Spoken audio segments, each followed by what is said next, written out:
جگہ جگہ مسجدوں میں، چوراہوں پر،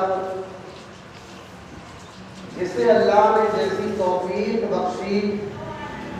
حضور رحمت عالم صلی اللہ علیہ وسلم کے ذکر خیر سے اس نے اپنے آپ کو مالا مال کیا۔ مسجدوں میں، گھروں کے اندر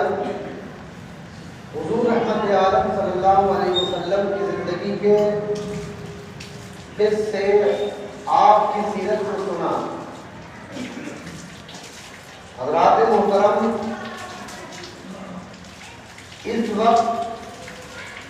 جو مہینہ ہمارے اور آپ کے سامنے رواں دواں ہے، اس ماہ مبارک کو ربیع الثانی کے نام سے بھی یاد کرتے ہیں اور ربیع الاول کے بھی نام سے یاد کرتے ہیں۔ اس ماہ مبارک میں حضور سیدنا غوث اعظم رضی اللہ تعالی عنہ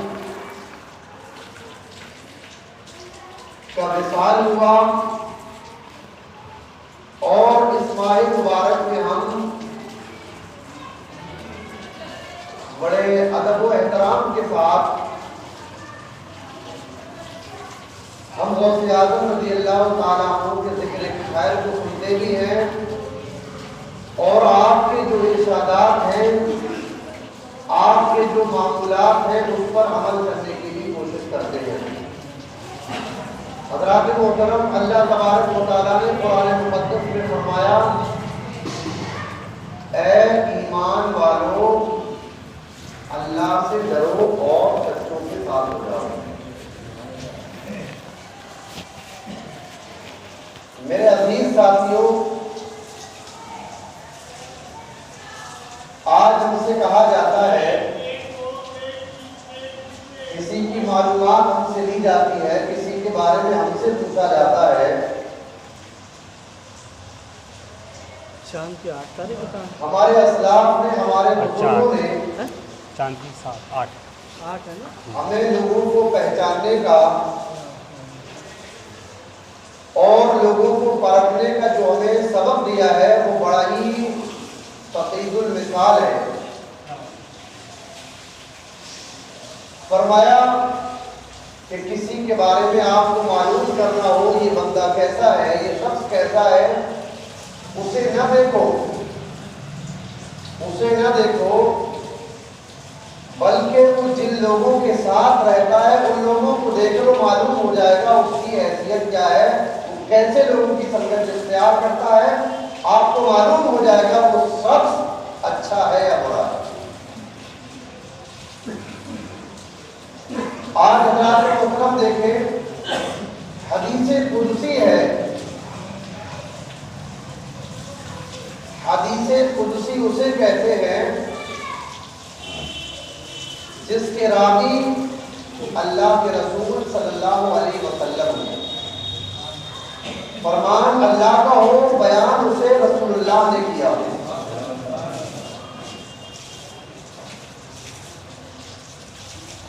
حضور رحمت عالم صلی اللہ علیہ وسلم فرماتے ہیں، اللہ فرماتا ہے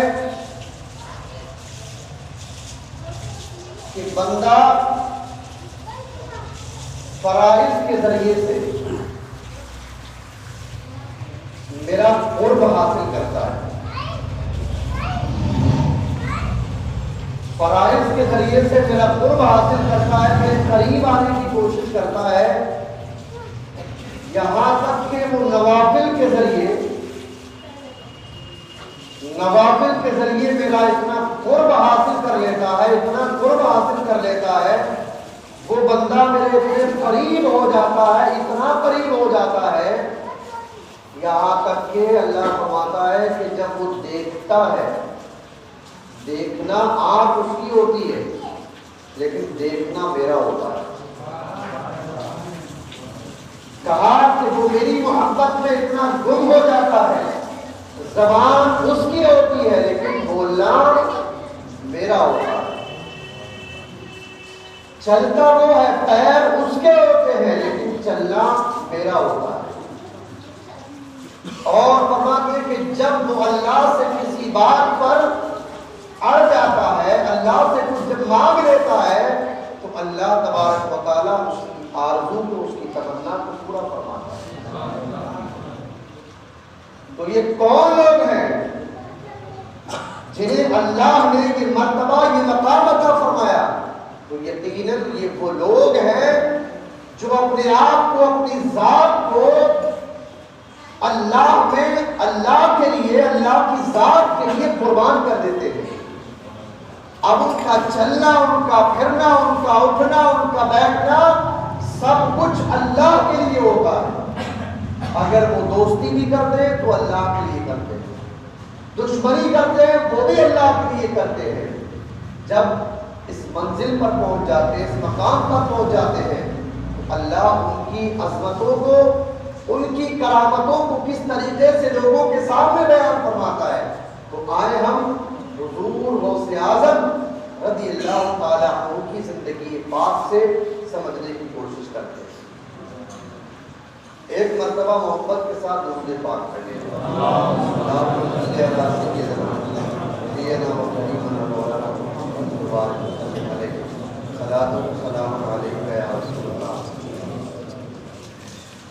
حضرات محترم، حضور غوث پاک آپ بھی جانتے ہیں کہ آپ کو اللہ نے پیدائشی بلی بنا کر بھیجا، پیدائشی بلی دیا، اور یہاں تک یہ بات کتابوں کے اندر موجود ہے کہ آپ بچپن کے زمانے میں جب گھر سے نکلتے تھے، جیسے عموماً بچے کھیلا کودا کرتے ہیں، شیطانیاں کرتے ہیں، شرارتیں کرتے ہیں، غوث پاک فرماتے ہیں کہ جب میں ایسی حرکتوں کی طرف راغب ہوتا تھا تو کوئی آواز دینے والا آواز دیتا تھا کہ اے عبد القادر، تجھے کھیلنے کے لیے پیدا نہیں کیا گیا، تجھے کھیلنے کے لیے پیدا نہیں کیا گیا، بلکہ رسول اللہ کے دین کی خدمت کے لیے پیدا کیا گیا۔ آپ فرماتے ہیں کہ جب میں مدرسے جاتا تھا،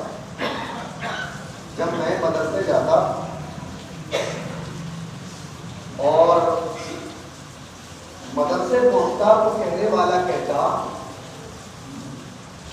اللہ کے ولی کے لیے اے بچوں جگہ چھوڑ دو، اللہ کا ولی آ رہا۔ کتاب بہجت الاسرار شریف ہے، کتاب کا نام کیا ہے؟ بہجت الاسرار شریف کتاب ہے، اس میں آپ دیکھیں میرے عزیز ساتھی، آج ہم دیکھیں الا ماشاء اللہ کوئی ایسا گھر ہوگا، کوئی ایسا گھر ہوگا